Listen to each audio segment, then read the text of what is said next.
대장 조직이 암 발생을 억제할 수 있다는 사실을 국내 연구진이 세계 최초로 규명했습니다. 바로 대장 표면의 장샘이라는 조직인데요. 앞으로 대장암 조기 진단과 치료 등에 활용될 것으로 기대됩니다.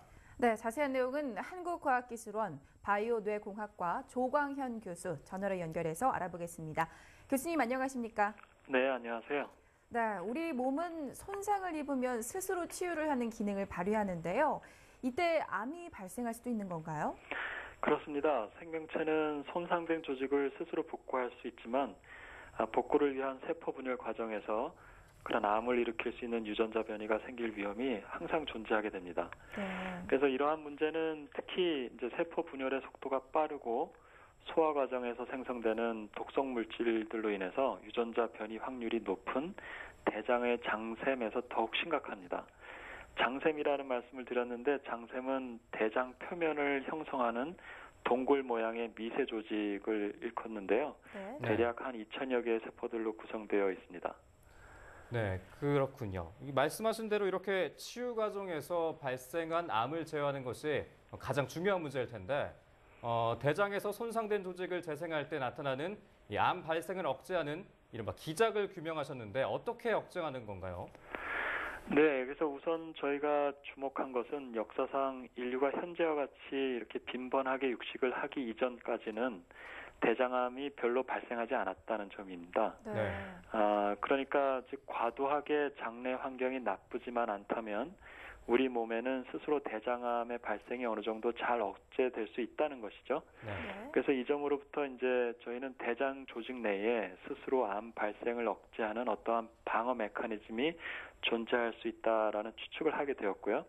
그래서 저희가 연구한 결과 유전자 변이에 의해 세포의 증식과 분화의 이제 주요한 신호 전달 경로인 윈트 신호 전달이 비정상적으로 강화된 변이 세포는 정상 세포들에 비해서 세포 간 접착력이 높아지면서 장샘의 위쪽으로 더욱 빠르게 이동하게 되고 결국 장샘을 벗어나 장내로 배출하게 되는 것을 이제 발견하게 되었습니다. 네.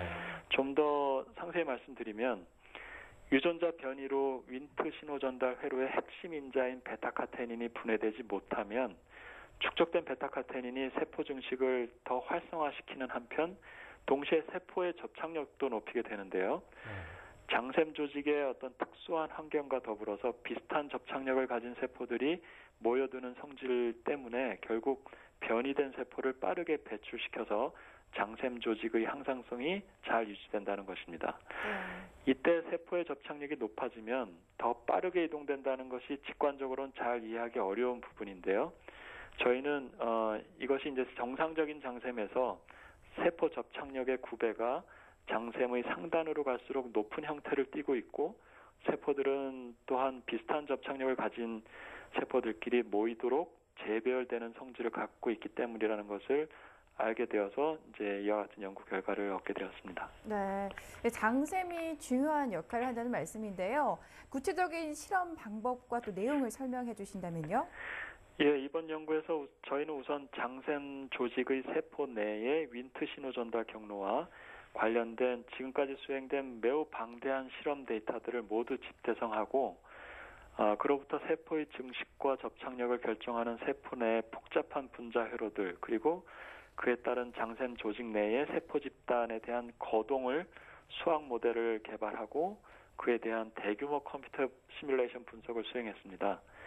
그리고 컴퓨터 시뮬레이션으로 예측된 결과를 이제 재차 생쥐를 이용한 동물 실험을 통해서 검증하였고요. 네.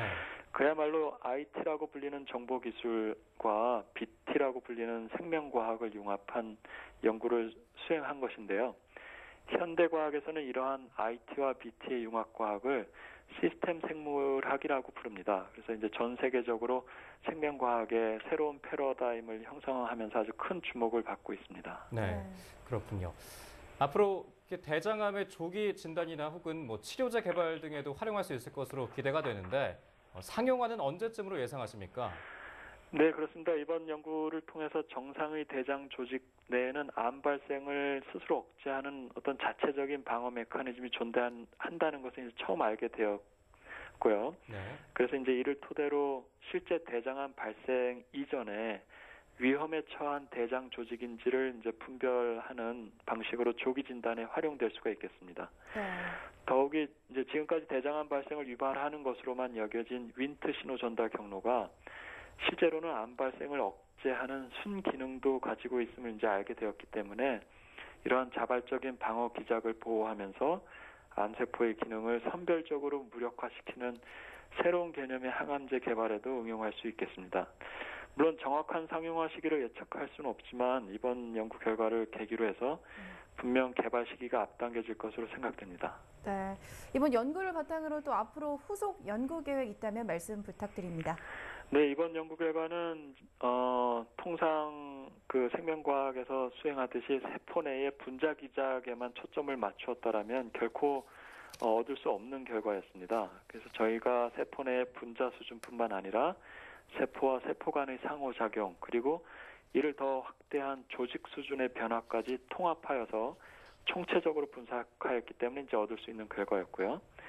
또한 전통적인 생명과학 접근만으로는 불가능한 연구였습니다. 그래서 저희가 IT와의 융합 연구인 시스템 생물학 접근을 통해서 이제 비로소 얻을 수 있는 결과였는데요. 네. 저희 연구실에서는 이러한 시스템 생물학 연구를 통해서 복잡한 생명 현상 이면의 숨겨져 있는 동작 원리를 계속해서 규명해 나갈 것이고 궁극적으로 저희가 추구하는 것은 비가역적인 생명 현상을 가역화시킬 수 있는 제어 기술을 개발함으로써 암과 같은 복잡한 질병의 발생이나 노화 문제를 해결할 수 있는 획기적인 방법을 찾아 나갈 계획입니다. 네, 지금까지 한국과학기술원 바이오내공학과 조강현 교수였습니다. 교수님 오늘 말씀 고맙습니다. 네, 감사합니다.